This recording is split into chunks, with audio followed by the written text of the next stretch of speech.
Mi hija me dijo, es solo un préstamo, mamá. No seas dramática.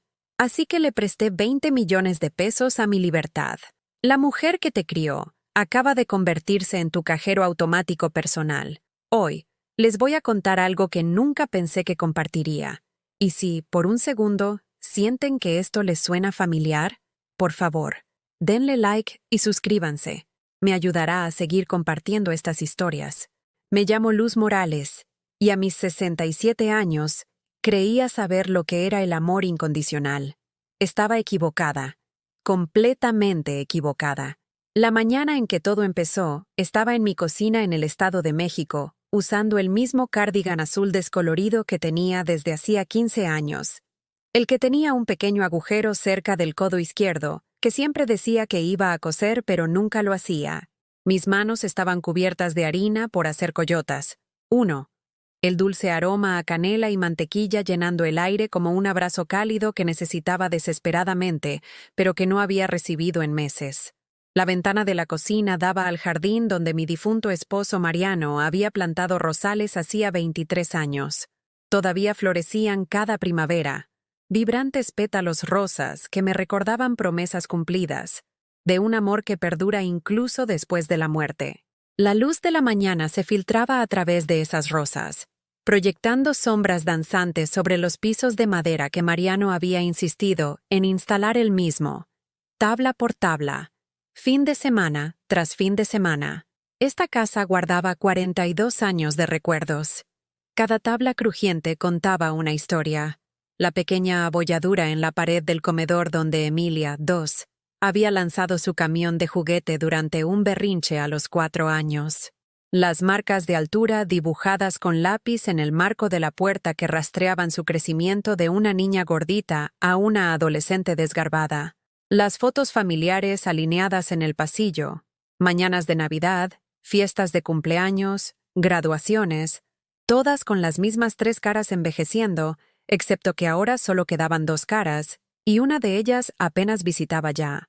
Estaba mezclando el topping para las coyotas con la cuchara de madera de mi abuela, la misma que había usado para enseñarle a Emilia a hornear cuando tenía 7 años, sus pequeñas manos sobre las mías mientras mezclábamos la masa de galletas juntas. En ese entonces, ella me miraba con ojos llenos de asombro y decía, «Mami, eres la mejor cocinera del mundo». Su voz era aguda y dulce, llena de la absoluta certeza que solo los niños poseen. El timbre sonó exactamente a las 10:17 a.m. Recuerdo la hora porque miré el reloj de gallo de cerámica en la pared, otra de las compras peculiares de Mariano en nuestras búsquedas de antigüedades de fin de semana. Mi corazón dio un brinco de inesperada esperanza. Emilia rara vez me visitaba ya, pero tal vez me estaba dando una sorpresa. Me sequé las manos en el paño de cocina con las pequeñas fresas que Emilia me había regalado para el Día de las Madres, hace 8 años, cuando todavía recordaba el Día de las Madres sin que su esposo se lo recordara. Mis pantuflas rozaron la madera mientras me dirigía a la puerta principal, pasando por la consola donde la foto de graduación de la secundaria aún estaba en su marco plateado. Su sonrisa brillante y genuina, su brazo alrededor de mis hombros como si fuera su mejor amiga. A través del cristal esmerilado, pude ver su silueta, alta, segura de sí misma, vestida con lo que parecía un abrigo caro. Mi hija se había convertido en una mujer hermosa, 1,70 m con la mandíbula fuerte de Mariano y mis ojos oscuros, aunque los suyos se habían vuelto más fríos con los años, más calculadores. Su cabello castaño rojizo ahora estaba peinado profesionalmente, no los rizos salvajes que solía trenzar para las fotos escolares. Abrí la puerta con una sonrisa que se sentía oxidada por falta de uso. «Emilia, ¿qué? Hola, mamá». Su voz era plana, seria. Ningún abrazo, ninguna sonrisa. Ya me estaba mirando a través de la casa, sus ojos escaneando como si estuviera valorando bienes raíces. Llevaba un traje gris carbón que probablemente costaba más de lo que yo gastaba en la despensa en 3 meses, y sus tacones golpeaban mi porche con la precisión afilada de alguien que consideraba el tiempo como dinero. «Hice tu favorito», dije, haciéndome a un lado para dejarla entrar. «Coyotas, recién sacadas del horno. Ni siquiera reconoció lo que había dicho. En cambio, caminó directamente a la cocina, sus tacones resonando por toda la casa como disparos. La seguí, de repente sintiéndome pequeña en mi propia casa, invisible en mi propia vida. Emilia se sentó en la mesa de la cocina sin que la invitaran, colocando una carpeta gruesa de manila sobre la superficie con deliberada atención. No miró las coyotas que se enfriaban en la encimera. No comentó sobre el olor que solía hacerla cerrar los ojos y sonreír. No preguntó cómo me sentía. No mencionó que había perdido 6 kilos desde el funeral de Mariano hace 6 meses. No notó los frascos de medicamentos alineados en el alféizar como pequeños soldados luchando contra mi creciente depresión. «Tengo una propuesta para ti», dijo, abriendo la carpeta con dedos bien cuidados. Sus uñas estaban pintadas de un borgoña profundo, profesionalmente hecho, caro. Todo en ella gritaba éxito, prosperidad, control. Me senté frente a ella, mi corazón hundiéndose con cada segundo que pasaba sin calidez, sin conexión, sin siquiera cortesía básica. La silla de madera crujió bajo mi peso, la misma silla donde solía sentarse haciendo la tarea mientras yo cocinaba la cena, donde me contaba sobre su día en la escuela, sus enamoramientos, sus sueños. «¿Qué tipo de propuesta?», pregunté, aunque algo en mi pecho ya se estaba apretando con temor. Deslizó un documento sobre la mesa.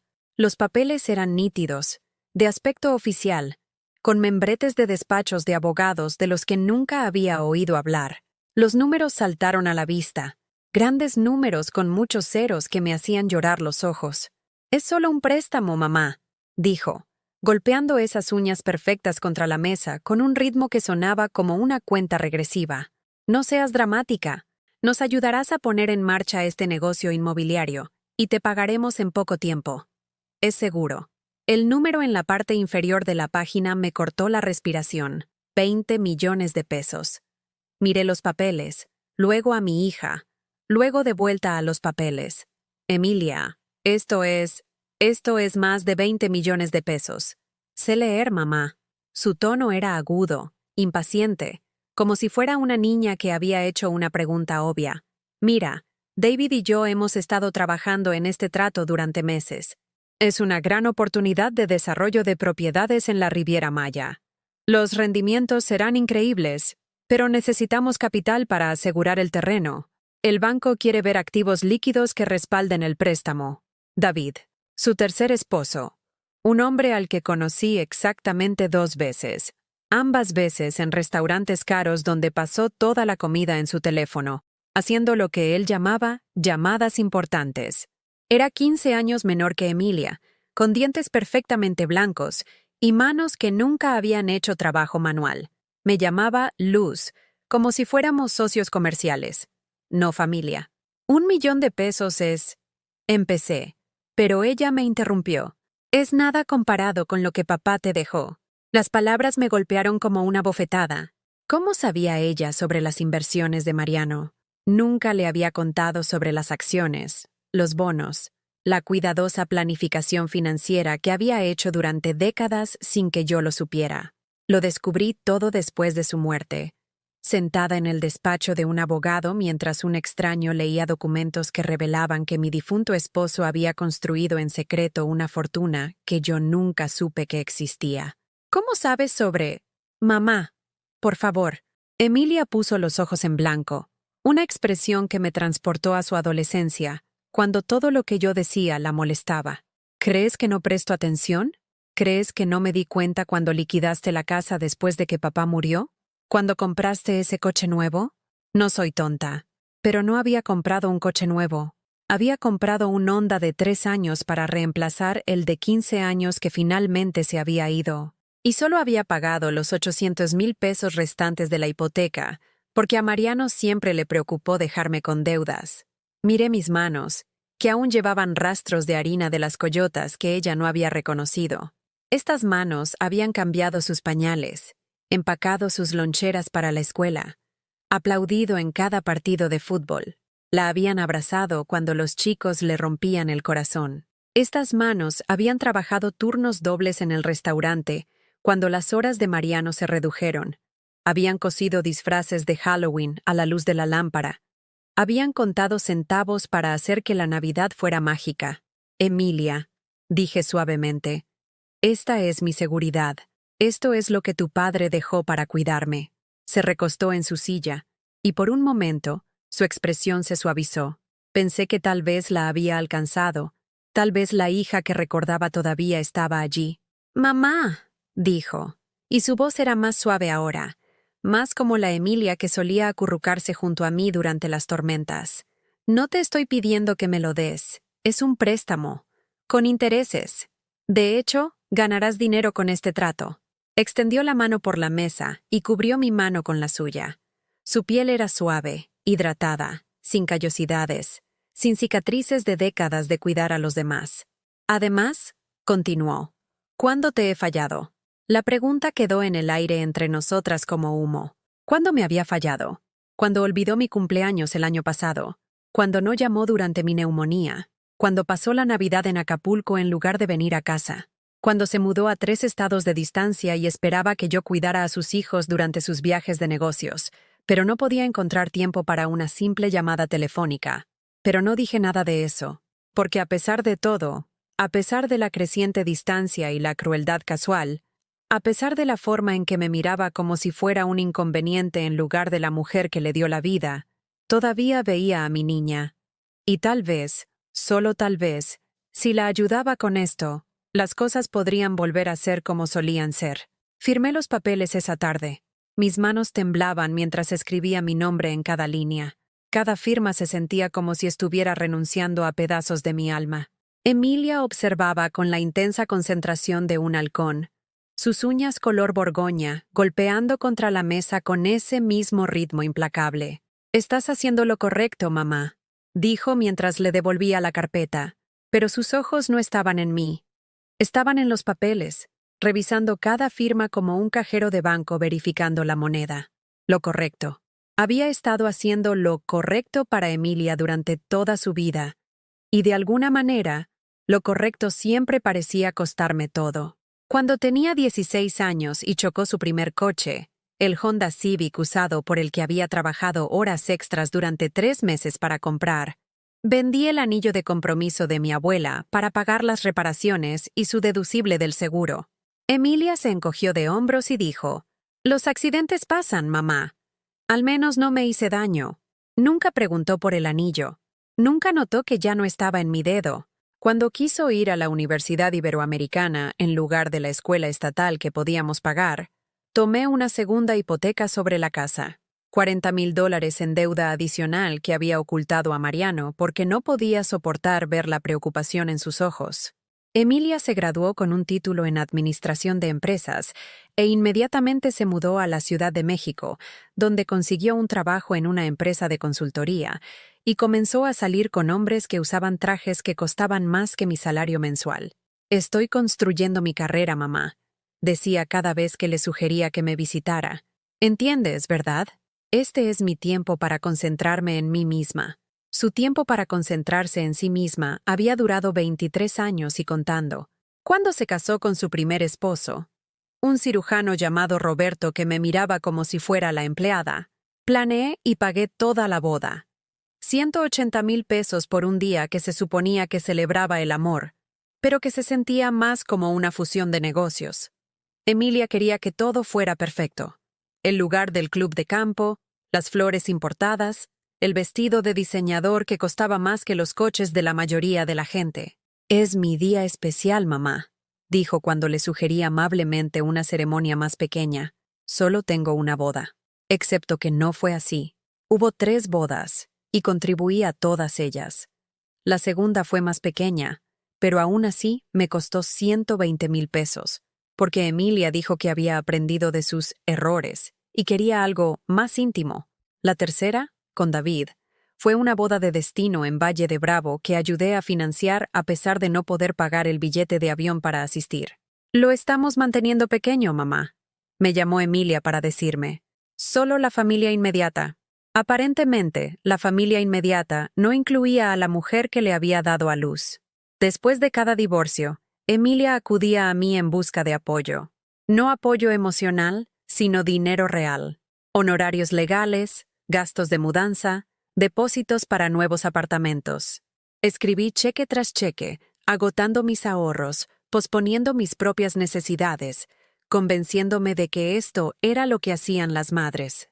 Te pagaré cuando me recupere, prometía cada vez, pero nunca lo hizo.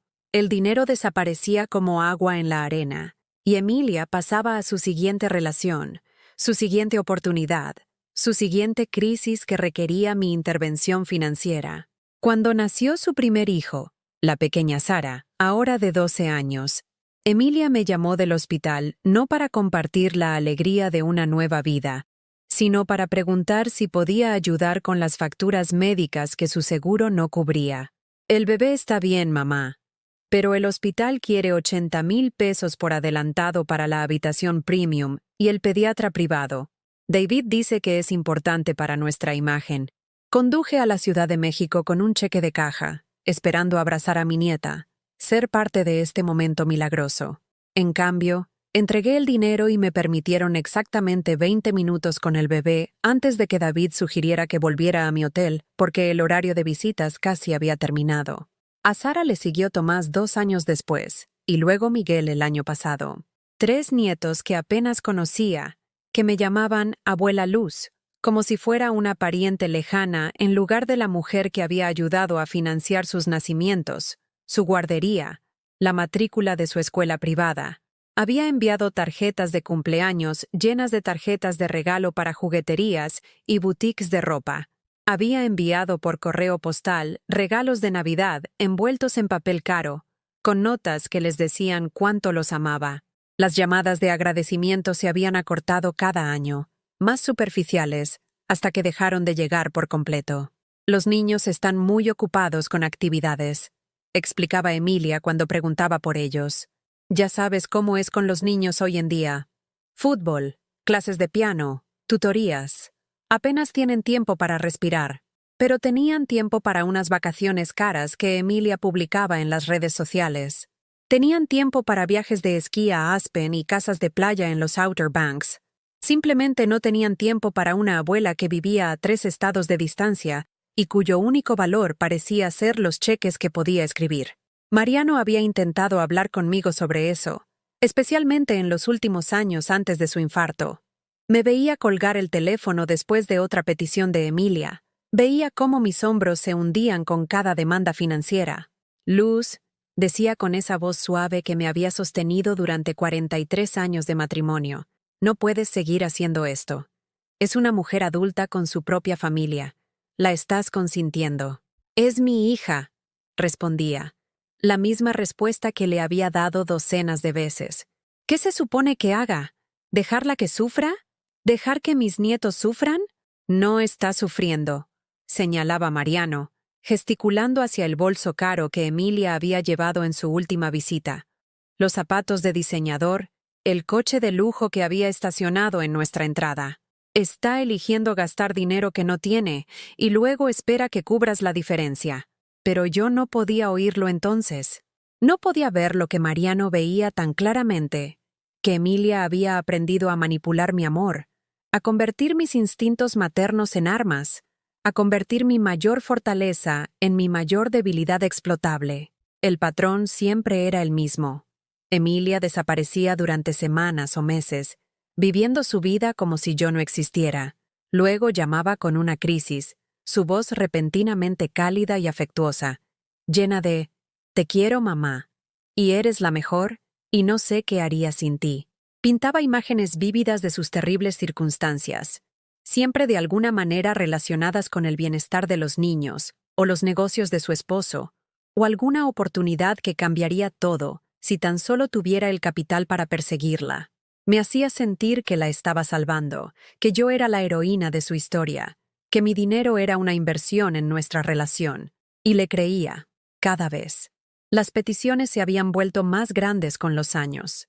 Unos pocos cientos de dólares para reparaciones de emergencia se convirtieron en unos pocos miles para honorarios legales, se convirtieron en decenas de miles para inversiones comerciales. Cada vez, Emilia lo enmarcaba como una solución temporal, un préstamo puente, una inversión en el futuro de nuestra familia. Recuperarás cada centavo con intereses, prometía. Esto nos va a asegurar la vida. Pero el dinero nunca volvía. Y la gratitud de Emilia nunca duraba más que el tiempo que tardaba en cobrar el cheque. Mariano me había dejado registros financieros detallados cuando murió, documentando meticulosamente cada préstamo, cada pago de emergencia, cada regalo que nunca había sido correspondido. El total era asombroso. Más de 7 millones de pesos en 30 años de matrimonio. Dinero que podría haber asegurado nuestra jubilación, que podría haber pagado las vacaciones por Europa con las que siempre habíamos soñado, que podría haber cubierto los gastos médicos que habían agotado nuestros ahorros durante su última enfermedad. Nos lo ha quitado todo, había escrito en una nota que encontré escondida en el cajón de su escritorio. Y también te lo quitará todo si no aprendes a decir que no. Pero incluso entonces, incluso con la evidencia expuesta en blanco y negro, no pude decidirme a cortar a Emilia, porque en algún lugar muy profundo de mi corazón, todavía creía que si tan solo la amaba lo suficiente, si tan solo le daba lo suficiente, recordaría cómo amarme a cambio. Sentada en mi cocina después de que Emilia se fuera con los documentos del préstamo firmados, traté de recordar la última vez que había llamado solo para hablar, solo para saber de mí, solo para decirme que me amaba sin necesitar nada a cambio. No pude. Las coyotas permanecieron intactas en la encimera, su corteza dorada enfriándose. La había hecho para una hija que ni siquiera se había dado cuenta, que había tratado mi casa como una sucursal bancaria, y a mí como una cajera cuyo único propósito era procesar sus transacciones. Mi teléfono vibró con un mensaje de texto de Emilia. Gracias de nuevo, mamá. Esto va a cambiar todo para nosotros. Te quiero. Te quiero. 2 palabras que solo usaba cuando quería algo o acababa de conseguir algo. 2 palabras que solían significar todo y ahora no significaban nada en absoluto. Tomé el teléfono para llamarla, para preguntar por los niños, para tratar de tener una conversación real con mi hija. Pero antes de que pudiera marcar, llegó otro mensaje de texto. Entrando a juntas todo el día. Hablamos pronto. Hablamos pronto.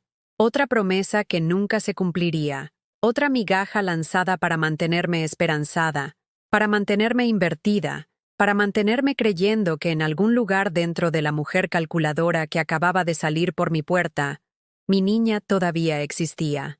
Dejé el teléfono y fui a la sala de estar, donde la foto de graduación de la secundaria todavía estaba en la repisa de la chimenea. En la foto, estaba radiante, con el brazo alrededor de mis hombros, mirándome como si fuera la luna. ¿Cuándo había cambiado eso? ¿Cuándo había dejado de ser su heroína y me había convertido en su cajero automático? ¿Me usaron?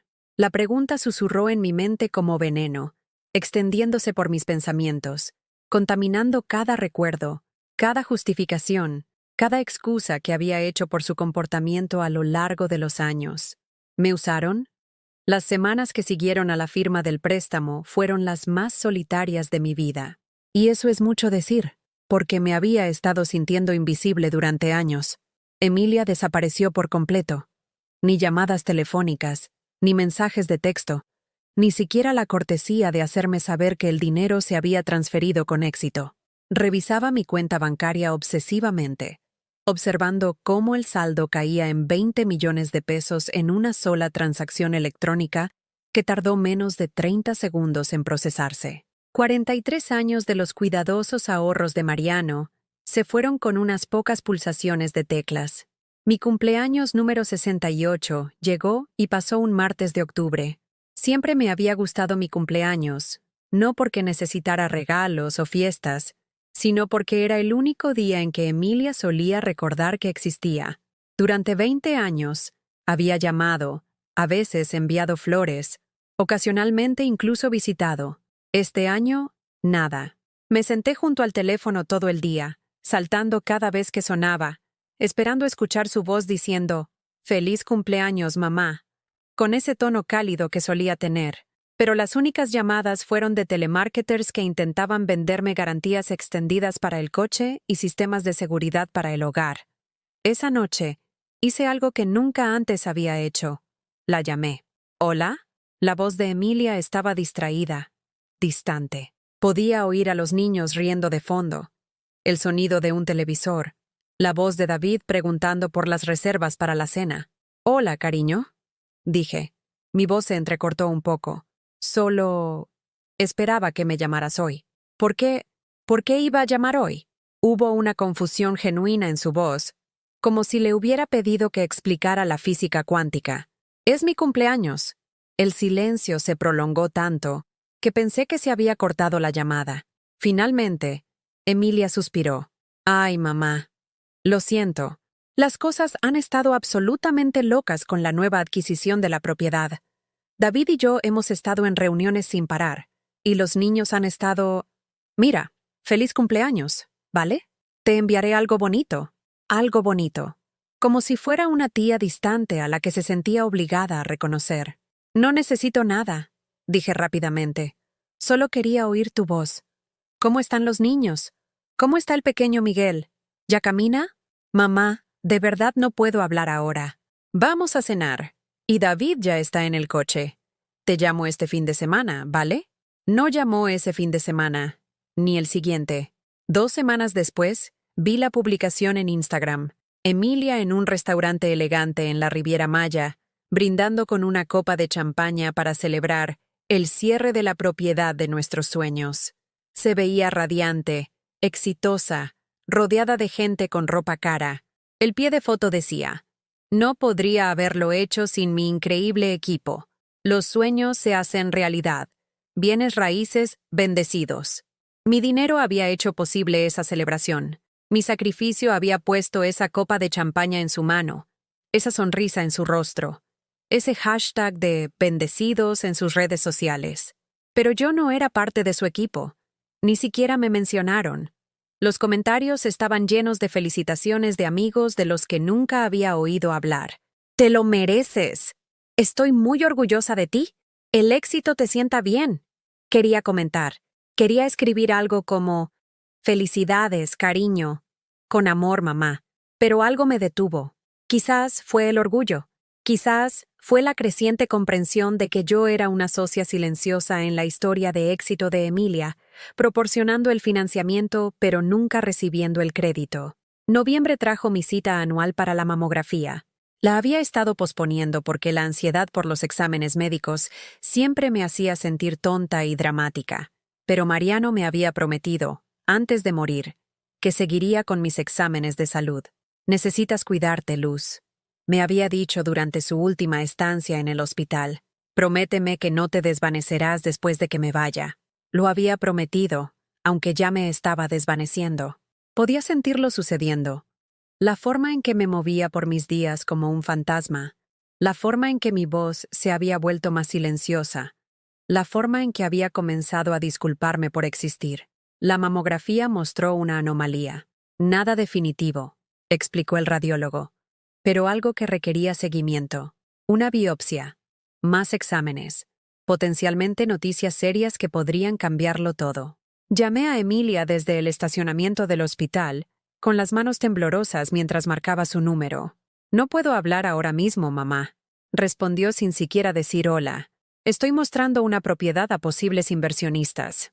«Emilia, necesito decirte algo importante. ¿Puede esperar? Esto es algo muy importante y no puedo distraerme ahora mismo». «Estoy en el hospital», dije, las palabras saliendo a borbotones. «Encontraron algo en mi mamografía. Tengo miedo». La pausa duró exactamente 3 segundos. Los conté. «Seguro que no es nada, mamá. Por lo general, esas cosas no lo son. Mira, te llamaré esta noche después de mi reunión de cena. ¿De acuerdo?» No llamó esa noche. Ni al día siguiente. Ni al día siguiente. Pasé por la biopsia sola, sentada en la sala de espera rodeada de otras mujeres que tenían esposos, hijas, amigas que les sostenían la mano. La enfermera seguía preguntando: «¿Va a venir alguien a llevarla a casa?» Y yo seguía diciendo: «Pronto estarán aquí», aunque nadie iba a venir. Los resultados fueron benignos, gracias a Dios. Pero el alivio se vio ensombrecido por una comprensión más profunda y dolorosa. Si hubiera sido maligno, si hubiera recibido una sentencia de muerte en lugar de un certificado de buena salud, lo habría enfrentado completamente sola. Cuando finalmente contacté a Emilia 3 días después, me dijo, ¿ves? Te dije que estaría bien. Te preocupas demasiado, mamá. Nunca preguntó por los detalles. Nunca preguntó cómo me había sentido sentada en esa sala de espera. Nunca se disculpó por no estar allí cuando más la necesitaba. Diciembre llegó con sus habituales expectativas navideñas. Siempre había sido yo quien planeaba la Navidad, enviaba regalos a los nietos, creaba tradiciones que unían a nuestra dispersa familia. Este año me sentí demasiado exhausta para mantener la pretensión de que alguien realmente quería pasar la Navidad conmigo. Envié los regalos habituales, juguetes caros para los niños, regalos cuidadosamente elegidos para Emilia y David. Incluí notas manuscritas que decían a cada nieto cuánto los amaba, lo orgullosa que estaba de sus logros, cuánto los extrañaba. La mañana de Navidad, me senté en mi casa vacía esperando las llamadas de agradecimiento que nunca llegaron. A las 3 p.m., mi teléfono finalmente sonó. «Feliz Navidad, mamá», dijo Emilia, con su voz brillante y alegre. «Muchas gracias por los regalos. A los niños les encantó todo». De fondo, podía oír risas, conversación, los sonidos de una gran reunión familiar. Los padres de David estaban de visita para las vacaciones, explicó Emilia. Sus hermanos y sus hijos. Una casa llena de gente celebrando junta. «Estamos a punto de sentarnos a cenar», dijo Emilia. «La mamá de David hizo su famoso prime rib, y tenemos tanta comida que no sabemos qué hacer con ella. Yo estaba comiendo una cena congelada para una persona, del tipo con compartimentos que mantenían las tristes verduras separadas del pavo gomoso. «Quizás podría ir mañana», sugerí tentativamente. «¿Podría conocer a la familia de David? ¿Pasar un rato con los nietos?» «Ay, mamá, eso es dulce. Pero estamos todos agotados por las vacaciones. Y la familia de David solo está aquí hasta mañana por la noche. ¿Quizás la próxima vez?» «La próxima vez». Otra promesa tan vacía como todas las demás. Fue entonces cuando hice la llamada telefónica que lo cambió todo.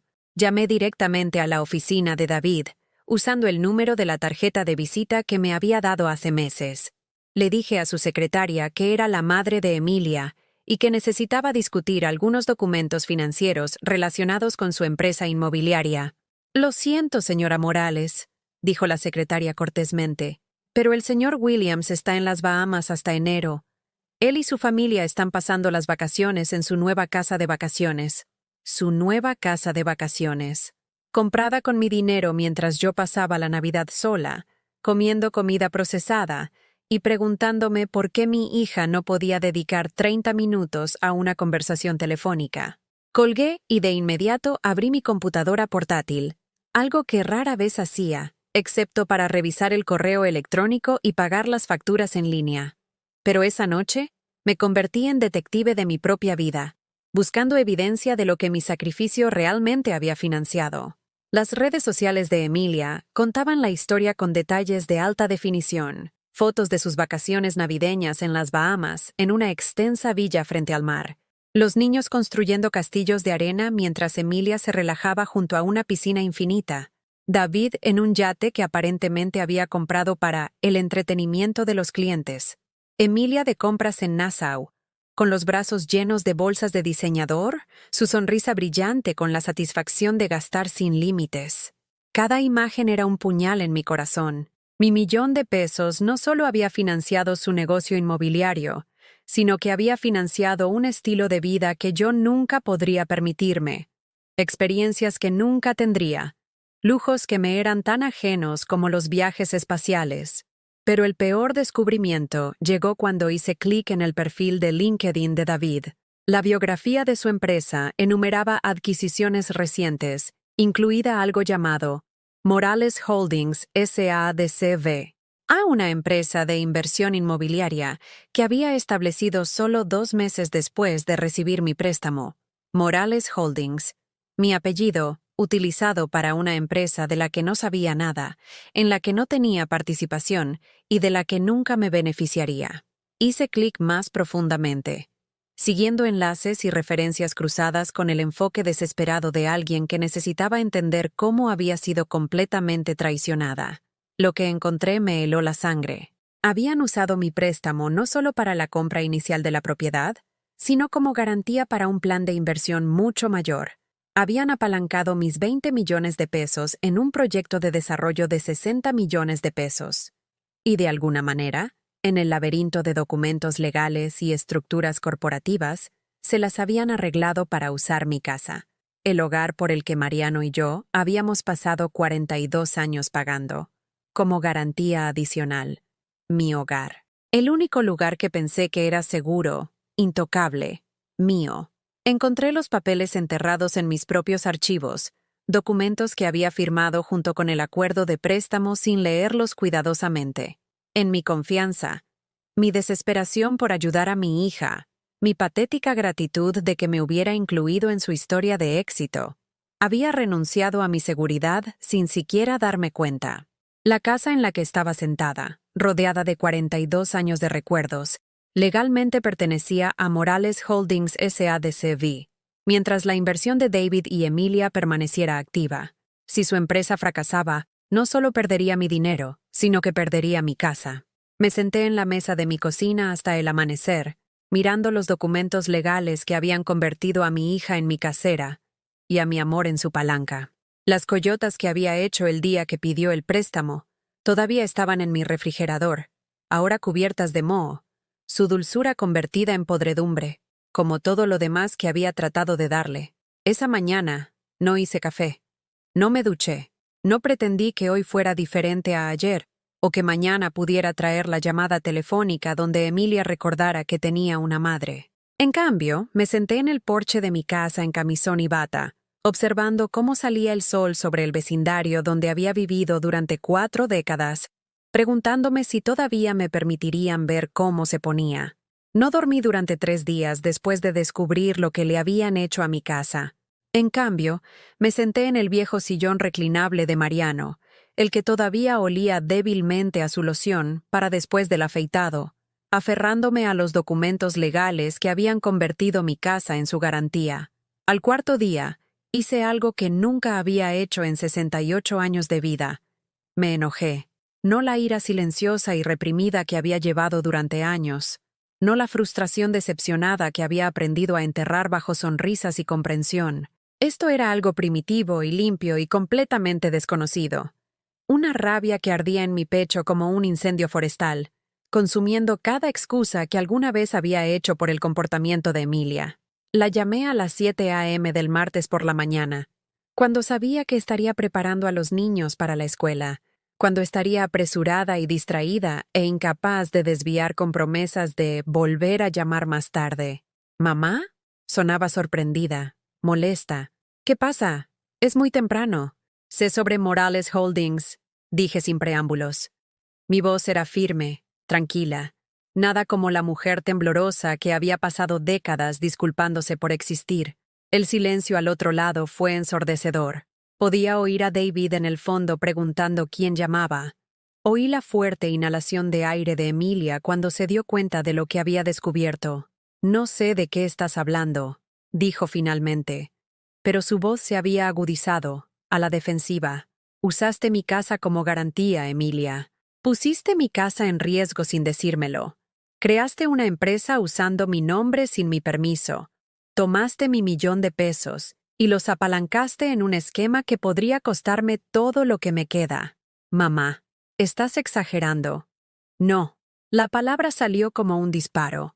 No te atrevas a decirme que estoy exagerando cuando has robado mi seguridad y has jugado con mi hogar. No te atrevas a minimizar esto. Oí la voz de David más claramente ahora, exigiendo saber qué estaba pasando. Emilia cubrió el teléfono, pero pude distinguir una conversación ahogada, susurros urgentes, el sonido de personas aterrorizadas porque su cuidadosamente construida decepción se estaba desmoronando. Mamá. Emilia volvió a la línea, su voz de repente dulce, conciliadora. Creo que ha habido un malentendido. ¿Por qué no vienes esta tarde y hablamos de esto con calma? Puedo explicarlo todo. ¿Explicar cómo falsificaste mi firma en documentos que nunca vi? ¿Explicar cómo incluiste mi propiedad como garantía comercial sin mi consentimiento? ¿Explicar cómo has estado viviendo en el lujo mientras yo comía cenas congeladas y me preocupaba por mis facturas médicas? Estás molesta, dijo Emilia, como si mi enojo fuera el problema en lugar de su traición. Entiendo por qué estás molesta, pero no estás viendo el panorama general aquí. Esta inversión nos hará ricos a todos. Los rendimientos van a ser increíbles. Nosotros, todos, como si fuera parte de alguna empresa familiar en lugar de una víctima de fraude financiero. Quiero que me devuelvas mi dinero, dije. Todo. Y quiero que saques mi casa de tus acuerdos comerciales inmediatamente. Mamá, así no es como funcionan las inversiones. El dinero está inmovilizado en el proyecto de desarrollo. No podemos simplemente... Puedes y debes. O llamo a la policía. La amenaza flotaba entre nosotros como un arma cargada. Nunca había amenazado a Emilia con nada en toda su vida. Nunca había establecido límites. Nunca había exigido responsabilidad. Nunca le había hecho enfrentar las consecuencias de sus acciones. No lo harías, dijo. Pero ahora había incertidumbre en su voz, el miedo reemplazando el desprecio casual que siempre había usado conmigo. Pruébame. Colgué el teléfono con manos que ya no temblaban. Por primera vez en años me sentí sólida, firme, como si estuviera ocupando el espacio al que tenía derecho a ocupar. Emilia llamó de inmediato. Dejé que fuera al buzón de voz. Llamó de nuevo 10 minutos después. Buzón de voz. Al mediodía, había dejado 14 mensajes, cada uno más desesperado que el anterior. Los primeros fueron intentos de control de daños, tratando de enmarcar la situación como un simple malentendido entre miembros de la familia que se amaban. Pero a medida que el día avanzaba, su tono se volvió más frenético, más manipulador, recorriendo cada arma emocional que alguna vez había usado contra mí. Mamá, no puedo creer que me estés haciendo esto. Después de todo lo que he pasado, después de todo el estrés que he tenido, ¿estás amenazando con arruinar mi vida por un simple acuerdo comercial? Eres mi madre.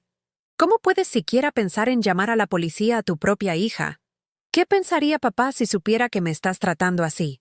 Los niños están preguntando por qué la abuela Luz está tratando de dañar el negocio de mamá.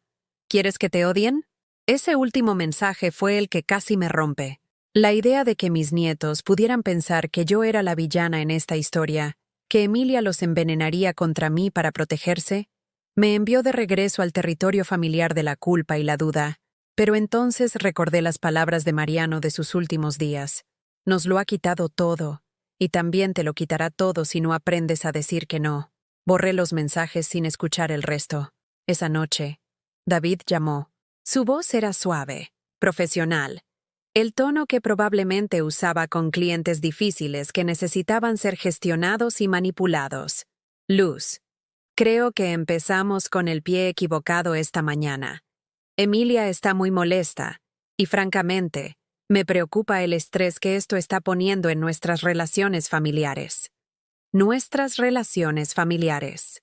Como si fuera parte de algún extenso clan Morales, en lugar del hombre que sistemáticamente había ayudado a mi hija a agotar mis ahorros de toda la vida. Me gustaría venir mañana por la noche, continuó. Traer a los niños, dejar que vean a su abuela, y todos podemos sentarnos como adultos y resolver esto. No hay nada que resolver, dije. Quiero que me devuelvan mi dinero y que saquen mi casa de sus acuerdos comerciales. Es muy simple. Luz, sé razonable. Estás hablando de deshacer una estructura financiera compleja que involucra a múltiples inversores y entidades legales. Incluso si quisiéramos hacer lo que estás pidiendo, tomaría meses de trabajo legal y podría costarnos cientos de miles en sanciones y honorarios. Cientos de miles en sanciones.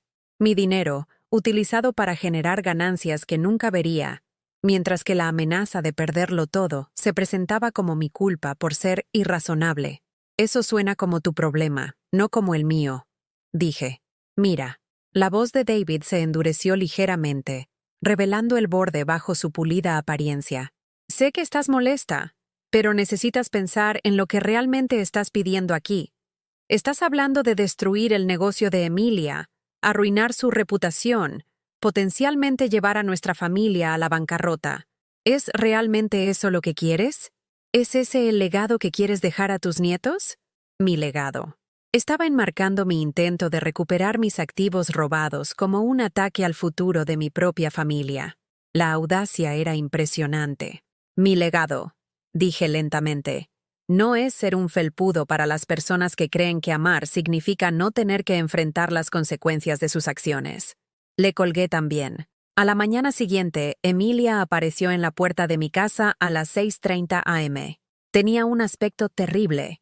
Cabello sin lavar, maquillaje corrido, usando pantalones de chándal y una camiseta arrugada que nunca le había visto antes. Detrás de ella, los 3 niños estaban en mi porche como rehenes en una negociación. «Abuela Luz». Sara, la niña de 12 años, corrió hacia mí con el entusiasmo que recordaba de sus años más jóvenes. «Mamá dijo que podíamos desayunar contigo». Mi corazón se apretó al verlos. Tomás, ahora de 10 años, se quedó tímidamente atrás, pero Miguel, de solo 3 años, levantó los brazos para que lo cargaran. Estos niños inocentes habían sido convertidos en armas, traídos aquí para servir como palanca emocional en el desesperado intento de su madre de mantener el control. «Hola, bebés», dije, arrodillándome para abrazarlos. Sobre sus cabezas, me encontré con los ojos de Emilia, viendo la calculación allí, la forma en que ya estaba midiendo mi respuesta para determinar cómo usarla. «Los traje para que pudieras ver lo que realmente estás amenazando», dijo Emilia, con la voz lo suficientemente alta para que los niños escucharan. «Cuando destruyes nuestro negocio, estás destruyendo su futuro, sus fondos universitarios, su seguridad». Sara pareció confundida mirando entre su madre y yo. «¿De qué está hablando mamá? ¿Abuela?» «Tu abuela está siendo muy egoísta», dijo Emilia antes de que pudiera responder. «Se preocupa más por el dinero que por la familia». La manipulación era tan descarada, tan cruel, que sentí que algo se rompía dentro de mi pecho.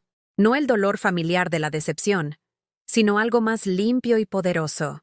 Emilia estaba usando a estos niños, sus propios hijos, como armas contra su abuela. Les estaba enseñando que el amor era condicional, que las relaciones familiares eran transacciones, que la mujer que había ayudado a financiar toda su vida era su enemiga. «Emilia», dije en voz baja, «lleva a los niños a la cocina. Hay jugos en la nevera y algunas galletas en la despensa.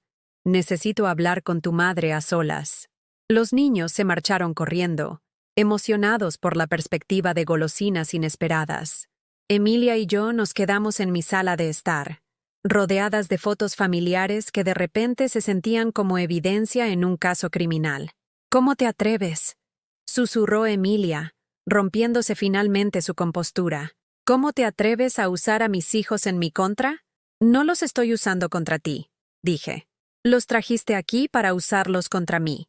Les estás enseñando que la manipulación es amor, que las amenazas son una comunicación familiar normal. Estás destruyendo su comprensión de cómo son las relaciones saludables». «¿Relaciones saludables?». Emilia se echó a reír, pero sonaba más como un llanto. «¿Quieres hablar de relaciones saludables? Estás amenazando con hacer arrestar a tu propia hija. Estás tratando de destruir todo por lo que he trabajado. Todo lo que has robado, ¿quieres decir? No robé nada. Me diste ese dinero voluntariamente. Te di dinero para una inversión inmobiliaria que me dijiste que era temporal. No te di permiso para usar mi casa como garantía. No acepté financiar tu lujoso estilo de vida mientras ignorabas mis emergencias médicas y olvidabas mi cumpleaños».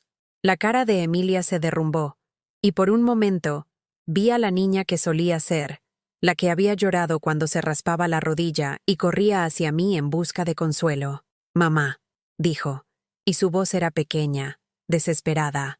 «Tengo miedo. Si haces esto, si realmente llamas a la policía, David dice que podríamos perderlo todo. La casa, el negocio, tal vez incluso la custodia de los niños, si esto se pone feo». Ahí estaba, la verdad debajo de toda la manipulación y la ira. Emilia estaba aterrorizada, enfrentando las consecuencias de sus acciones por primera vez en su vida adulta, y no tenía idea de cómo manejarlo, excepto tratando de convertirlo en mi problema a resolver. Por un momento, casi cedí. El instinto maternal de proteger a mi hija incluso de sí misma, todavía era lo suficientemente fuerte como para hacerme considerar retroceder. Pero entonces escuché la risa de Miguel desde la cocina, inocente y pura, y pensé en qué tipo de adultos se convertirían él y sus hermanos si aprendieran que amar significaba permitir un comportamiento destructivo. Entonces será mejor que averigües cómo arreglar esto, dije, porque he terminado de protegerte de ti misma. Después de que Emilia se fuera con los niños esa mañana, arrastrándolos con promesas de McDonald's y amenazas sobre lo que pasaría si la abuela Luz no empieza a ser más amable, hice algo que no había hecho en 43 años de matrimonio y 6 meses de viudez. Cerré con llave la puerta principal a la mitad del día. El sonido del cerrojo deslizándose en su lugar fue como una declaración de independencia. Por primera vez desde la muerte de Mariano, mi casa se sintió como un santuario en lugar de una estación de paso para las emergencias de otras personas. Caminé por cada habitación lentamente, viendo mi espacio con nuevos ojos. La sala de estar donde Emilia se había sentado solo unas horas antes, usando a mis nietos como moneda de cambio. La cocina donde había exigido mis ahorros de toda la vida, sin tocar las coyotas que había hecho con amor.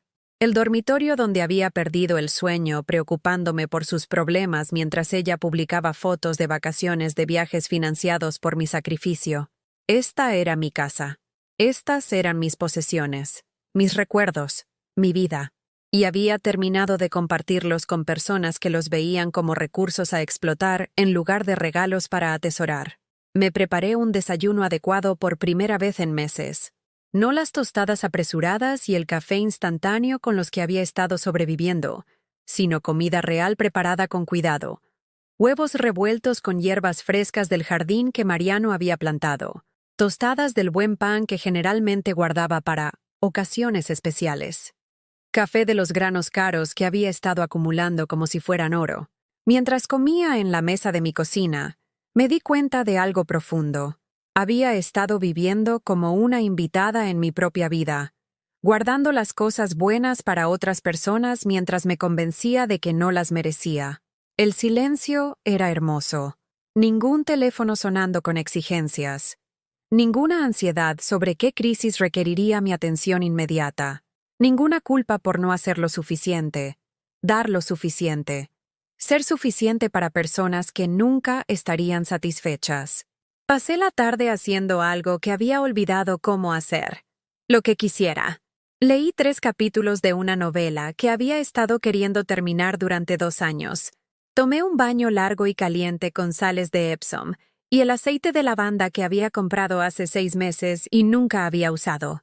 Me pinté las uñas de un color rojo intenso que Emilia una vez había llamado demasiado joven, para alguien de mi edad.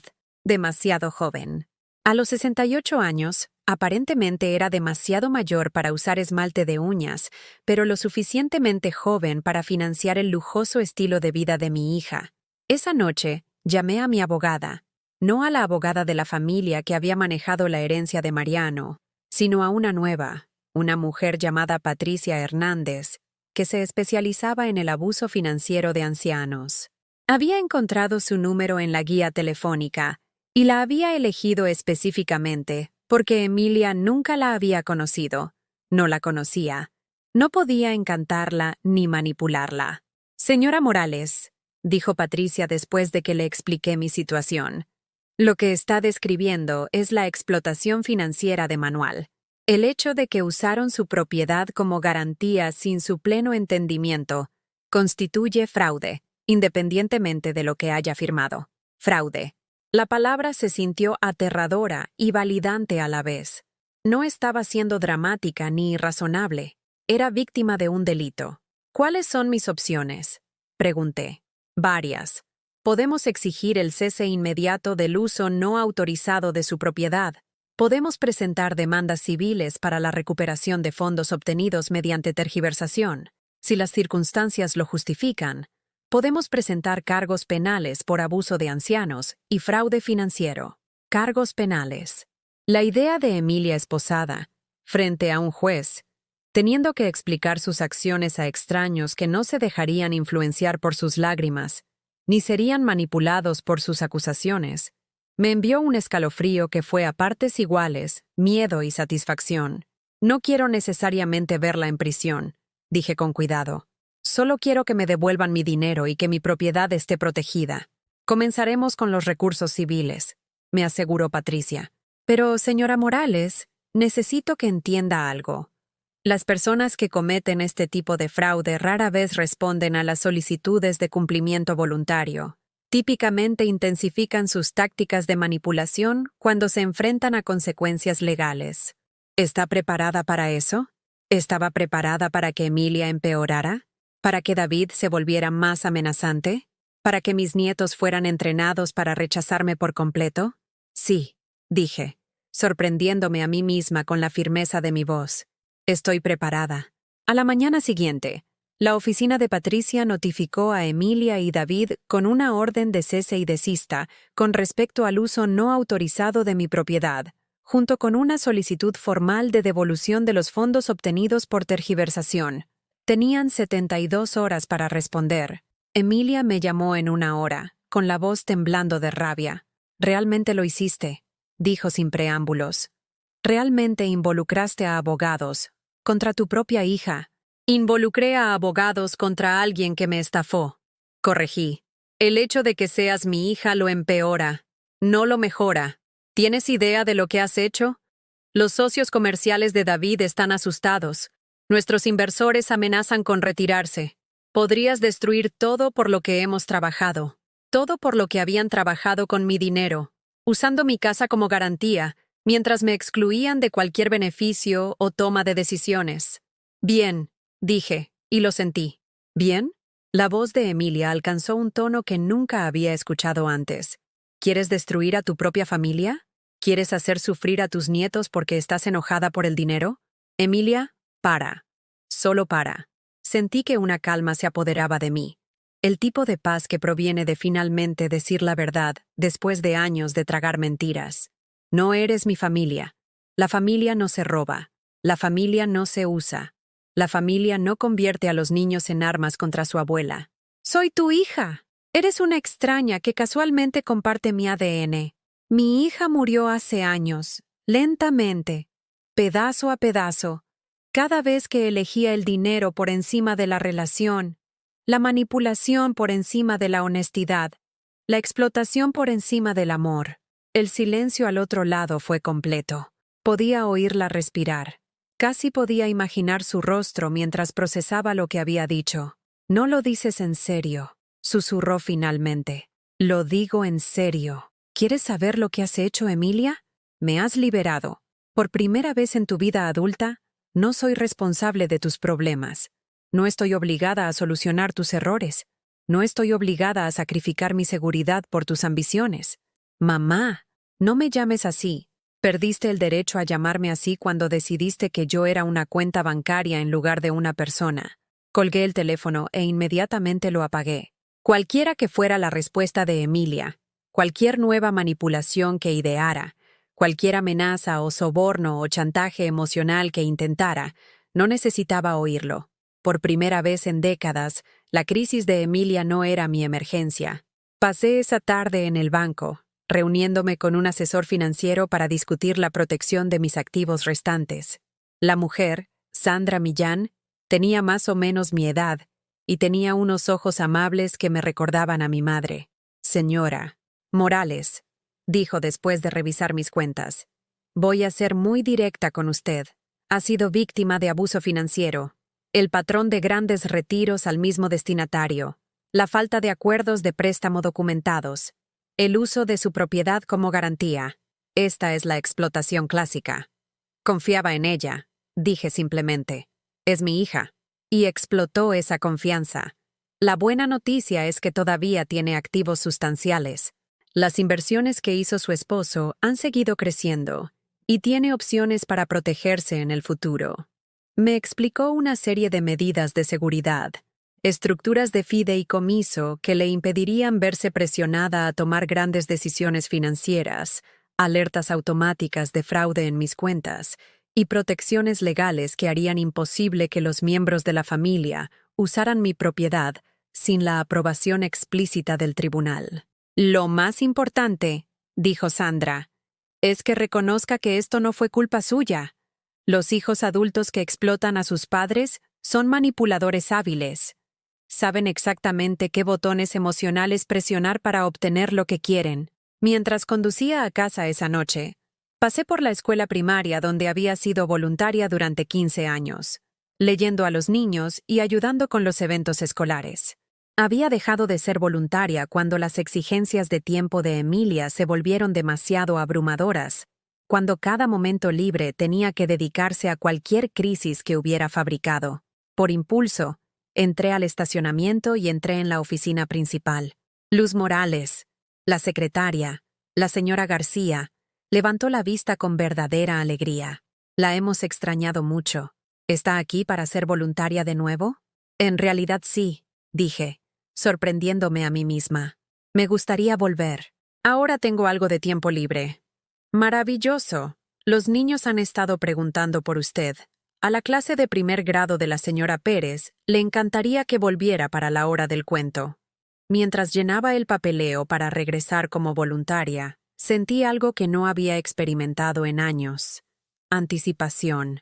No la ansiedad sobre lo que alguien podría necesitar de mí, sino la emoción genuina por algo que quería hacer. Esa noche, me preparé la cena con el mismo cuidado que una vez puse en cocinar para Mariano. Puse la buena porcelana, encendí velas, me serví una copa de vino de la botella que había estado guardando para una ocasión especial. Esta era una ocasión especial.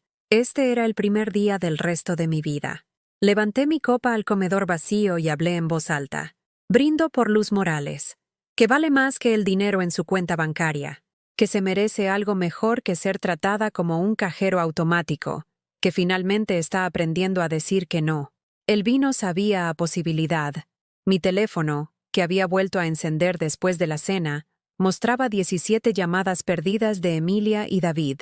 Las borré todas sin escuchar los mensajes de voz. Fuera lo que iban a intentar a continuación, a qué nuevo nivel de manipulación o amenazas iban a escalar, lo enfrentaría desde una posición de fortaleza. Ya no era una víctima que esperaba migajas de afecto de personas que me veían como un recurso a explotar. Era una mujer que finalmente había recordado su propio valor, y eso valía más que cualquier cantidad de dinero que pudieran robarme. Los documentos legales llegaron una mañana de viernes, entregados por un mensajero que parecía que preferiría estar en cualquier otro lugar. Emilia y David exigían una reunión familiar de emergencia para resolver este malentendido antes de que destruya a todos los involucrados.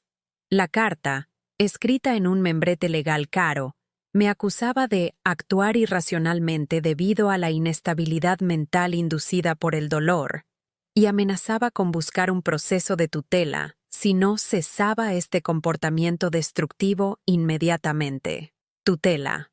Querían que me declararan incompetente para poder controlar mis finanzas legalmente. Leí el documento 3 veces. Cada lectura me hacía enojar más que la anterior. Estaban tratando de convertir mi edad, mi viudez, mi dolor en armas, convirtiendo mis momentos más vulnerables en evidencia de que no se podía confiar en mí para tomar mis propias decisiones. Patricia llamó en la hora siguiente a la entrega. «Esto es exactamente lo que te advertí», dijo, con la voz tensa por la indignación profesional. «Están escalando a tácticas de intimidación porque las demandas legales están funcionando. La amenaza de los procedimientos de tutela es particularmente viciosa. Está diseñada para aterrorizarte y obligarte a cumplir. ¿Funcionará?», pregunté. «¿Realmente pueden hacerme declarar incompetente? No según lo que he visto. Eres articulada, racional, y estás tomando decisiones financieras sensatas al protegerte de la explotación, pero están apostando a que tienes demasiado miedo para averiguarlo». «Ya no tengo miedo», dije, y me di cuenta de que era verdad. «Estoy furiosa». «Bien. La furia es útil. ¿Estás dispuesta a reunirte con ellos, con mi presencia como tu abogada?» «Sí, pero quiero que sea aquí, en mi casa, en mis términos». Patricia hizo una pausa. «¿Estás segura? ¿Podría ser más fácil en un lugar neutral?» «Estoy segura. Se han apoderado de mi dinero, han amenazado mi hogar y han usado a mis nietos como armas. Pero esta sigue siendo mi casa. y van a escuchar lo que tengo que decir en el lugar donde cometieron sus crímenes. La reunión estaba programada para el domingo por la tarde. Emilia, David y su abogado vendrían a mi casa, donde Patricia y yo estaríamos esperando con documentación de cada mentira, cada manipulación, cada dólar robado a través del fraude y el engaño. El sábado por la noche, no pude dormir, no por ansiedad, sino por anticipación. Durante 48 años como esposa y madre, había evitado la confrontación, tragado la ira, priorizado la comodidad de otras personas por encima de mi propia verdad. Mañana, iba a decir lo que pensaba por completo, sin disculpas ni reservas. Pasé la mañana preparando mi casa como si estuviera preparando una representación teatral. Retiré las fotos familiares que mostraban a Emilia y a mí en tiempos más felices. No quería ningún recordatorio visual de la hija que había amado para suavizar mi determinación al enfrentarme a la extraña en la que se había convertido. Organicé la sala de estar con sillas dispuestas como una sala de juntas. Patricia y yo a un lado, la familia de Emilia al otro. Preparé café en mi mejor juego de té, no como un gesto de hospitalidad, sino como una demostración de que esta era mi casa, mi territorio, mis reglas. Exactamente a las 2 p.m. llegaron. Emilia parecía demacrada, su apariencia habitual y pulida, reemplazada por la energía desesperada de alguien que no había dormido en días. David vestía un traje caro, y la expresión confiada que sugería que pensaba que esta reunión era una formalidad antes de volver a los negocios como de costumbre. Su abogado, un hombre delgado de unos 30 años llamado Jonathan Pierce, llevaba un maletín que probablemente costaba más de lo que yo gastaba en comestibles en 6 meses. Tenía la mirada depredadora de alguien que se especializaba en intimidar a los clientes de edad avanzada para someterlos. «Luz», dijo David mientras se acomodaban en sus sillas, «me alegro de que finalmente podamos sentarnos y resolver esto como adultos». «Señora Morales», corregí con frialdad. «Ya no somos familia, David. Somos partes, Mina, una disputa legal». Emilia se estremeció como si le hubiera dado una bofetada. «Mamá, por favor, no hagas esto. Piensa en los niños». «Estoy pensando en los niños. Estoy pensando en qué tipo de personas se convertirán si aprenden que amar significa explotación y familia significa fraude». Jonathan Pierce abrió su maletín con precisión teatral. «Señora Morales, creo que ha habido un malentendido fundamental sobre la naturaleza de su acuerdo financiero con su hija y su yerno». «No ha habido ningún malentendido», intervino Patricia sin problemas. «Ha habido tergiversación deliberada, uso no autorizado de activos y abuso financiero sistemático. Tenemos documentación de todo». Extendió los documentos sobre mi mesa de centro como evidencia en un juicio penal, estados de cuenta bancarios que muestran las transferencias. Documentos legales que prueban que mi casa había sido utilizada como garantía sin mi consentimiento informado. Capturas de pantalla de redes sociales que muestran el estilo de vida lujoso financiado con mi dinero mientras yo me preocupaba por las facturas médicas. Emilia miró la evidencia de su propio engaño. Su rostro se puso pálido. «Esto está sacado de contexto. Lo estás haciendo parecer peor de lo que es». «¿Cómo es que usar la casa de su madre como garantía comercial sin su conocimiento es algo diferente al fraude?», preguntó Patricia con calma. «Ella firmó los documentos», dijo David, pero su voz carecía de su confianza habitual. «Firmó documentos que le dijeron que eran simples acuerdos de préstamo. No se le informó que su residencia principal estaría en riesgo si sus negocios fracasaban». Jonathan Pierce intentó recuperar el control de la conversación. «Señora Morales, incluso si hubiera irregularidades en el acuerdo inicial, seguir adelante con este asunto legalmente será costoso y requerirá mucho tiempo para todos los involucrados. ¿No sería mejor elaborar un plan de pago razonable?» «Un plan de pago razonable», repetí lentamente. «¿Te refieres al tipo en el que acepto un reembolso parcial durante años mientras mi hija continúa viviendo en el lujo, esperando que muera antes de que se salde la deuda?» Emilia jadeó. «¿Cómo puedes decir eso? ¿Cómo puedes pensar que yo, porque ya has gastado $400,000 de mi dinero a lo largo de los años y nunca has devuelto un solo centavo? Porque olvidaste mi cumpleaños mientras publicabas fotos de tus vacaciones en las Bahamas? porque descartaste mi susto de cáncer como un inconveniente que interrumpió tus reuniones de negocios. No tenías cáncer, dijo David con desdén. No lo sabía cuando te llamé desde el estacionamiento del hospital, aterrorizada y sola, rogando que alguien se preocupara por mí tanto como me he preocupado por todos ustedes. Me puse de pie, caminando hacia la ventana que daba al jardín de rosas de Mariano. Las flores estaban floreciendo de nuevo. Pétalos rosas brillantes contra las hojas verdes, hermosas y resistentes, y completamente indiferentes al drama humano que se desarrollaba en el interior. ¿Quieres saber qué es irrazonable? Continué, volviéndome para enfrentarlos. Lo que es irrazonable es pasar 48 años poniendo las necesidades de otras personas antes que las mías. Lo que es irrazonable es trabajar turnos dobles para pagar tu boda, mientras mi esposo se preocupaba por nuestra jubilación. Lo que es irrazonable es sacrificar mi seguridad por personas que me ven como una cuenta bancaria con un latido de corazón. No te vemos así, susurró Emilia, pero no podía mirarme a los ojos. ¿Cuándo fue la última vez que me llamaste solo para hablar? ¿Cuándo fue la última vez que preguntaste cómo me sentía sin necesitar algo? ¿Cuándo fue la última vez que tuvimos una conversación que no se tratara en última instancia de lo que necesitabas de mí? El silencio se extendió entre nosotros como un abismo. Emilia abrió la boca varias veces, pero no salieron palabras. No podía responder porque no había respuesta. Cada interacción que habíamos tenido durante años había sido transaccional. Te amaba, dije finalmente. Te amaba tanto, que me olvidé de amarme a mí misma. Te di todo lo que tenía, y me convencí de que eso era lo que hacían las buenas madres. Pero el amor sin respeto no es amor. Es dependencia disfrazada de devoción. Mamá, deja de llamarme así. Mi voz era tranquila pero absoluta. Perdiste el derecho a llamarme así cuando decidiste que yo era un recurso en lugar de una persona. Caminé hacia la repisa de la chimenea donde había colocado algo esa misma mañana. La última foto familiar de todos juntos, tomada en Navidad hace 3 años. Emilia, David y los niños sonriendo alrededor de mi árbol, rodeados de regalos que había comprado con dinero que apenas podía pagar. Tomé la foto y, sin romper el contacto visual con Emilia, la partí por la mitad. El sonido del papel rasgándose fue como un disparo en la habitación silenciosa. Emilia saltó, con la mano en la boca como si la hubiera golpeado físicamente. Eso es lo que le hiciste a nuestra relación, dije, dejando que los pedazos cayeran al suelo.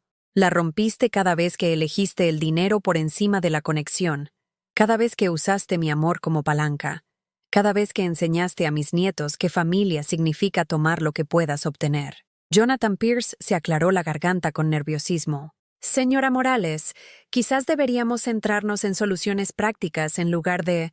No. Me volví hacia él con toda la fuerza de 68 años de dignidad acumulada. No se atreva a minimizar lo que sucedió aquí llamándolo emocional.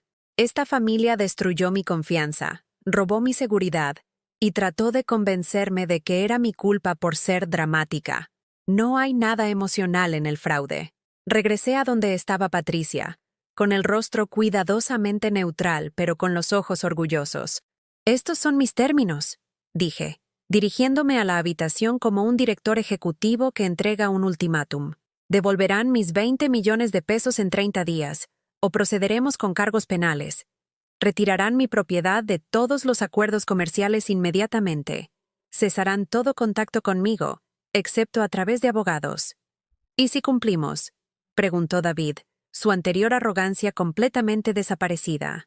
«Entonces podrán reconstruir sus vidas sin la carga de fingir amar a alguien a quien solo veían como una fuente de ingresos. Podrán explicar a mis nietos por qué su abuela desapareció de sus vidas.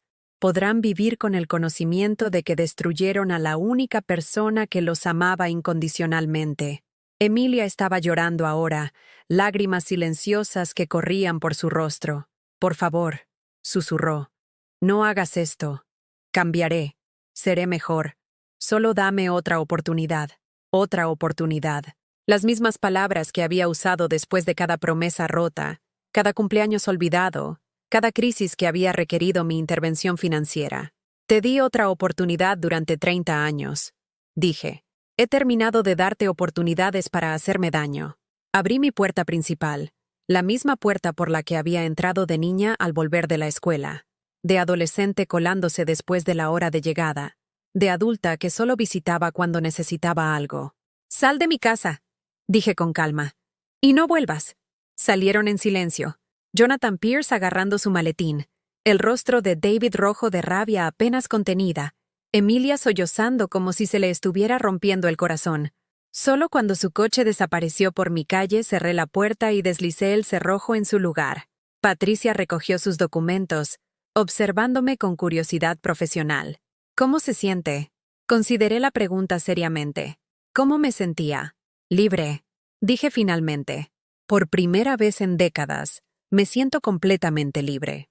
3 semanas después de la confrontación, hice algo que no había hecho en 43 años de matrimonio. Reservé un viaje para mí misma. No unas vacaciones familiares donde pasaría el tiempo cocinando y limpiando y asegurándome de que todos los demás estuvieran cómodos. No un fin de semana rápido para visitar a parientes donde terminaría lavando los platos y escuchando los problemas de otras personas. Un viaje de verdad. A Italia. Durante un mes. Siempre había querido ver la costa amalfitana. Mariano y yo habíamos hablado de ello durante décadas, coleccionando folletos de viajes y haciendo planes vagos que siempre se posponían por preocupaciones más prácticas. La colegiatura de Emilia, el techo que necesitaba reparación, los gastos de la boda, las necesidades de los nietos. Siempre había algo más importante que nuestros sueños. De pie en la agencia de viajes, firmando los papeles para mi vuelo de primera clase a Roma, me sentí mareada de posibilidad. La agente, una joven llamada Sofía, seguía preguntando si estaba segura de viajar sola a mi edad. «Señora Morales, ¿está segura de que no prefiere una visita guiada? Hay grupos de personas mayores encantadoras que...». «Estoy segura», la interrumpí suavemente. «He pasado suficiente tiempo en grupos donde otras personas tomaban las decisiones. Quiero perderme en Florencia. Quiero comer gelato para desayunar en Venecia. Quiero sentarme en un café en Roma y leer un libro sin que nadie necesite nada de mí». Sonrió, y me di cuenta de que entendía. «Eso suena perfecto». La foto del pasaporte que me había tomado esa mañana mostraba a una mujer que apenas reconocía. Mi cabello, que había estado tiñendo del mismo marrón ratón durante 20 años, ahora era un blanco plateado que captaba la luz como seda hilada. Lo había dejado crecer más allá de mis hombros por primera vez desde que nació Emilia, y de alguna manera me hacía parecer más joven, más viva. También había estado comprando, no la ropa práctica y barata que había usado durante décadas, sino moda real. Un vestido rojo que abrazaba mi figura en lugar de esconderla. Un suéter de cachemira en un morado intenso que hacía que mis ojos parecieran más brillantes. Zapatos cómodos pero elegantes que no venían del estante de liquidación. Emilia habría dicho que estaba tratando demasiado, o vistiéndome demasiado joven para mi edad. Pero las opiniones de Emilia ya no eran bienvenidas en mi vida. El dinero había regresado. Todo, transferido a mi cuenta en el día 29 de su plazo de 30 días. Sin disculpas, sin explicaciones. Solo la fría eficiencia de personas que se habían dado cuenta de que no tenían más remedio que cumplir. Patricia había llamado para confirmar la transferencia e informarme que mi propiedad había sido retirada de todos sus acuerdos comerciales. Se derrumbaron por completo. Había dicho con satisfacción. La amenaza de un proceso penal fue más de lo que pudieron manejar. Aparentemente, los socios comerciales de David no estaban interesados en ser asociados con cargos de abuso de ancianos. No había sentido nada. No había triunfo. No había reivindicación. No había satisfacción. Solo un tranquilo reconocimiento de que este capítulo de mi vida finalmente había terminado. Esa noche, me había ido a cenar al restaurante más elegante de la ciudad. El mismo lugar donde David había llevado a Emilia para su aniversario el año pasado, publicando fotos de su costosa comida en las redes sociales mientras yo comía cenas congeladas sola. Me había puesto mi nuevo vestido rojo y había pedido lo que pareciera interesante sin revisar los precios. El camarero, un joven llamado Marco, había sido atento sin ser condescendiente. tratándome como una cliente valiosa en lugar de una pobre anciana cenando sola. ¿Estás celebrando algo especial esta noche?, había preguntado mientras servía mi vino.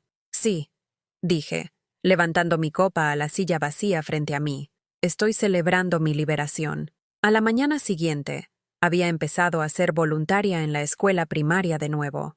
La clase de primer grado de la señora Pérez me dio la bienvenida como a una amiga perdida hace mucho tiempo. Sus rostros se iluminaron cuando entré por la puerta con una pila de libros ilustrados. «Señora Morales, señora Morales». Miguel, de 6 años, corrió hacia mí, con su sonrisa desdentada radiante de alegría. ¿Va a leernos el cuento del dragón? Estos niños no querían nada de mí, excepto mi tiempo y mi atención. No calculaban mi valor en función de lo que podía darles. Simplemente disfrutaban de mi presencia. Se reían de mis voces tontas y me abrazaban al despedirse como si importara. Durante el recreo, me senté con la señora Pérez en la sala de profesores, tomando café y hablando de todo, excepto del drama de mi familia. «Luz», dijo, «no sé qué ha cambiado, pero pareces diferente. Más ligera de alguna manera». Más ligera. Sí, eso era exactamente correcto. Había estado cargando el peso de las expectativas de otras personas durante tanto tiempo que había olvidado cómo se sentía moverse libremente por el mundo. La transformación no fue solo emocional. Había comenzado a cuidar mi cuerpo de maneras que había descuidado durante años. Caminatas regulares por el vecindario, donde realmente notaba las estaciones cambiantes, en lugar de pasar corriendo concentrada en la siguiente crisis que necesitaba resolver. Clases de yoga en el centro comunitario, donde estaba redescubriendo lentamente los músculos que había olvidado que tenía. Incluso me había unido a un club de lectura. 12 mujeres que se reunían mensualmente para discutir literatura y la vida, que reían juntas y estaban en desacuerdo respetuosamente, y se apoyaban mutuamente a través de desafíos ordinarios y grandes transiciones. Cuando mencioné mi próximo viaje a Italia, se habían mostrado genuinamente entusiasmadas por mí, ofreciéndome consejos de viaje y pidiéndome que trajera historias. «Eres tan valiente», dijo Margarita, una viuda de 70 y tantos años que había perdido a su esposo el año anterior. «Sigo pensando en viajar, pero me da miedo ir sola. Ven conmigo», dije impulsivamente. «No en este viaje, pero tal vez en el próximo. Podríamos explorar Irlanda juntas, o ver la aurora boreal en Alaska». Su rostro se iluminó como el de una niña en la mañana de Navidad. «¿De verdad quieres una compañera de viaje?» «Me encantaría. Siempre y cuando prometas no necesitar que solucione tus problemas o que financie tus aventuras». Se rió, sin entender el significado más profundo detrás de mis palabras. Pero yo había hablado completamente en serio. Cualquier relación futura en mi vida se construiría sobre el respeto mutuo y el afecto genuino, no sobre mi utilidad como solución a los problemas de otras personas. 2 días antes de mi partida a Italia, recibí una carta, no de Emilia, que había mantenido el silencio que había exigido, sino de mi nieta mayor, Sara. «Querida abuela Luz». Comenzaba con la cuidadosa letra de una niña de 12 años. «No entiendo por qué tú y mamá ya no se hablan, pero te extraño. Papá dice que eres egoísta, pero a mí nunca me pareces egoísta. Siempre me escuchabas y recordabas lo que me gustaba y me enviabas los libros que realmente quería leer. Espero que estés bien donde estés». Lloré al leer esa carta. No las lágrimas desesperadas e indefensas que había derramado durante años, sino la tristeza más limpia de lamentar algo precioso que se había perdido. Sara era inocente en todo esto. Una niña atrapada entre adultos que no habían sabido modelar relaciones saludables. Le respondí, con cuidado: «Querida Sara, no me he ido, cariño. Simplemente estoy aprendiendo a cuidar de mí misma de la misma manera que siempre cuidé de todos los demás. Te quiero mucho, y eso nunca cambiará. Pero a veces los adultos tienen que tomar decisiones difíciles para protegerse de las personas que no los tratan con amabilidad. Espero que algún día lo entiendas. Con amor siempre, abuela Luz». Había incluido una tarjeta de regalo para su librería favorita y una foto mía de mi cita para el pasaporte. la mujer con el cabello plateado y los ojos brillantes que parecía tener lugares a los que ir y aventuras que experimentar. La noche antes de mi vuelo, caminé por mi casa, viéndola con ojos nuevos.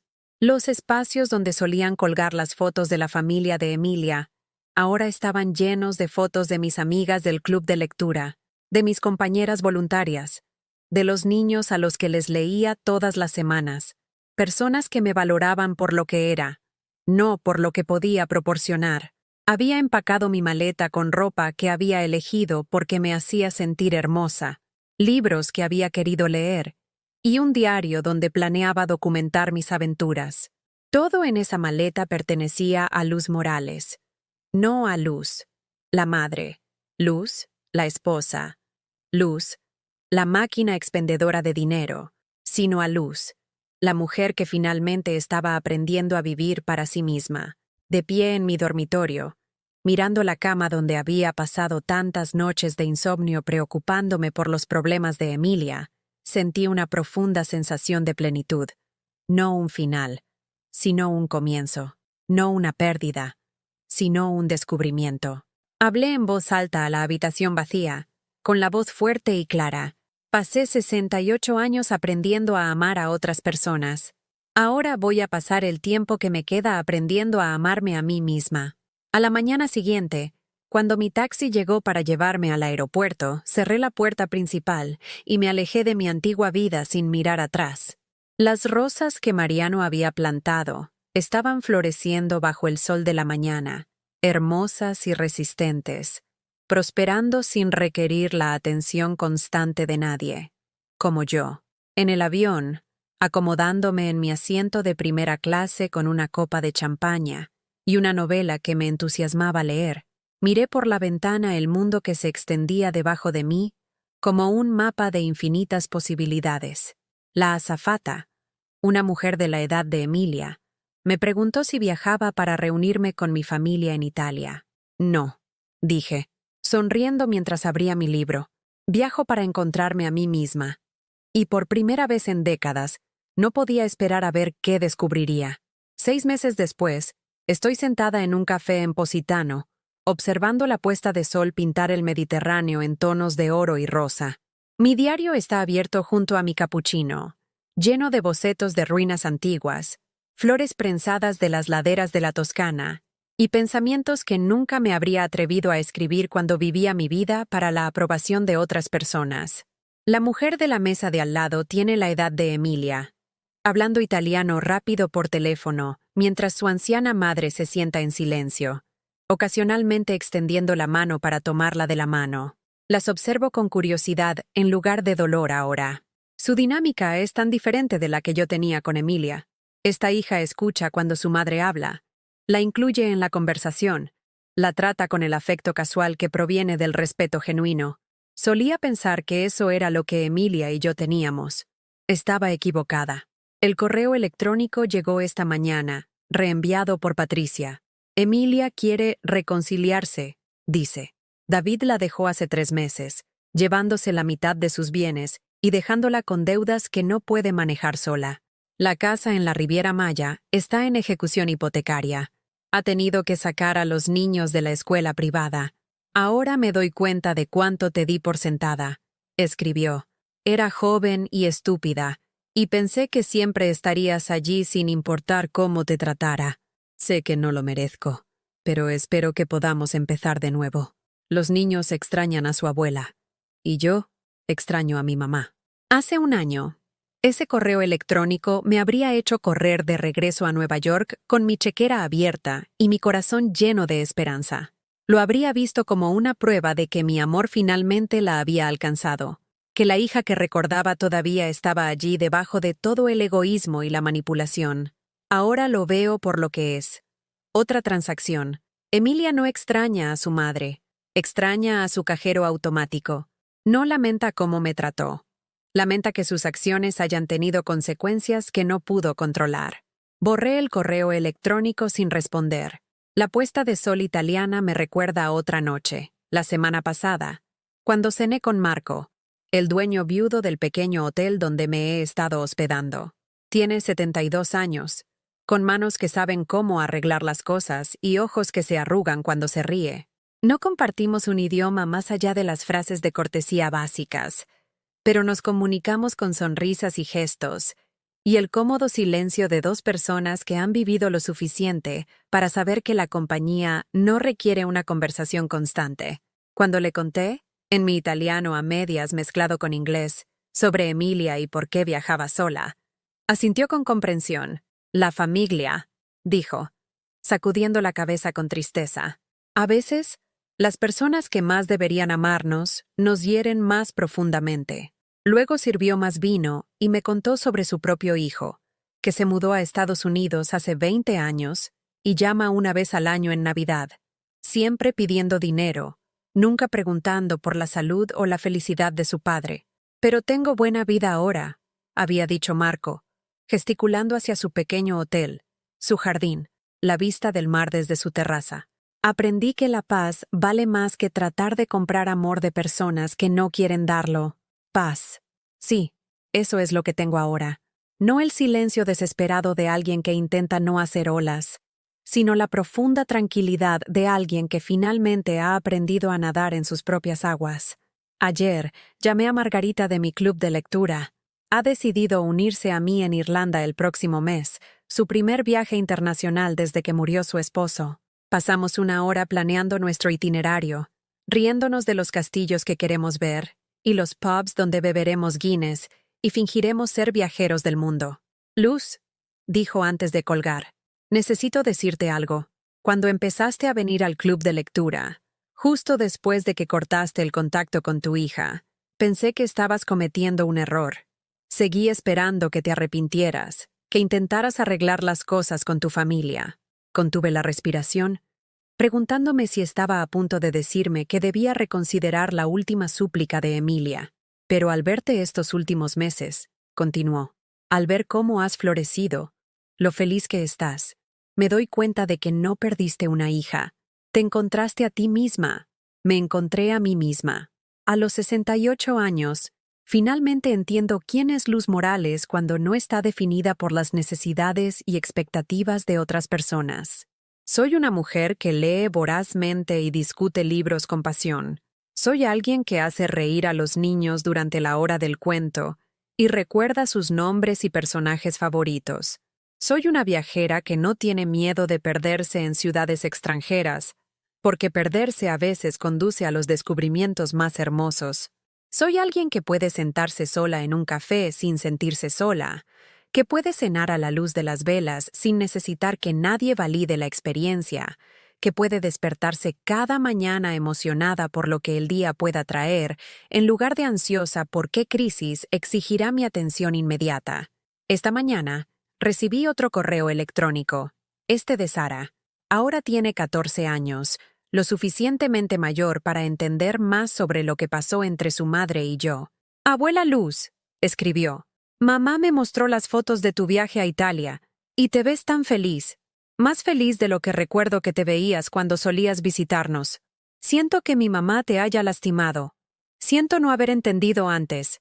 Espero que algún día, cuando tenga 18 años y pueda tomar mis propias decisiones, podamos reunirnos a tomar un café y me puedas contar tus aventuras. Todavía tengo todos los libros que me enviaste, y los leo una y otra vez. Lloré al leer esa carta, pero fueron lágrimas de esperanza en lugar de dolor. Sara ve la verdad ahora. Entiende que el amor no debe venir con condiciones ni obligaciones. Tal vez, en unos años, podamos construir una relación basada en el afecto genuino en lugar de la obligación familiar. O tal vez no. Quizás Emilia envenene esa relación también, enseñándole a Sara que las abuelas que no brindan apoyo financiero no merecen mantener el contacto. De cualquier manera, estaré bien, porque he aprendido la lección más importante de mi vida. No puedes hacer que alguien te ame si no te ama. No puedes sacrificarte para importarle a la gente que está decidida a darte por sentada. La mujer que era hace un año habría visto eso como una tragedia. La mujer que soy ahora lo ve como una liberación. Esta noche, ceno con un grupo de compañeros de viaje que he conocido aquí en Positano. Somos de diferentes países, de diferentes orígenes, de diferentes etapas de la vida, pero nos hemos unido por aventuras compartidas y respeto mutuo. Nadie espera que pague sus comidas, ni que resuelva sus problemas, ni que sea otra persona que exactamente quien soy. Mañana, tomaré un barco a Capri, algo que he querido hacer desde que tenía 20 años, y soñaba con una vida más grande que la que creía merecer. El próximo mes, Margarita y yo tomaremos café irlandés en Dublín, y nos tomaremos fotos frente a antiguos círculos de piedra, dos mujeres que aprendieron tarde en la vida que la amistad no requiere sacrificio, solo presencia. Y algún día, tal vez antes de lo que espero, conoceré a alguien, quizás a otro viajero, quizás a un compañero voluntario, quizás a un vecino que aún no he notado, que me vea como Luz Morales, completa y valiosa exactamente como soy, en lugar de Luz Morales, útil por lo que puede brindar, o tal vez no. Tal vez el resto de mi vida sean aventuras en solitario y una familia elegida, y la profunda satisfacción de finalmente conocer mi propio valor.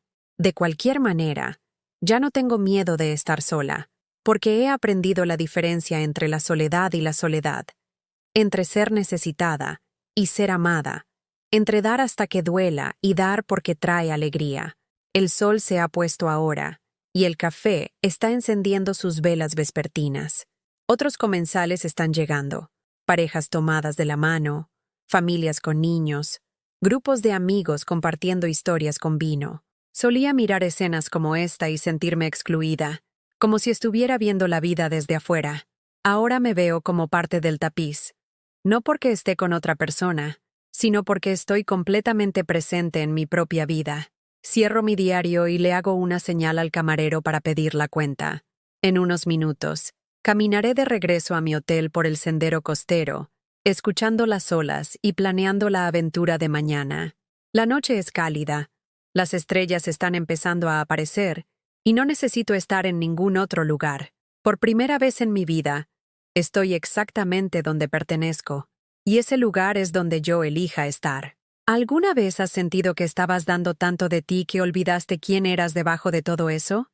¿Has visto a alguien que amas elegir verte como una obligación en lugar de un regalo? Avísame en los comentarios. Tu historia importa. Y tal vez compartirla ayude a alguien más a encontrar el coraje para elegirse a sí mismo. Si esta historia tocó algo en tu corazón, por favor, dale me gusta y suscríbete a este canal. A veces, el mensaje que alguien necesita escuchar es que valen más de lo que pueden dar. A veces, esa persona eres tú.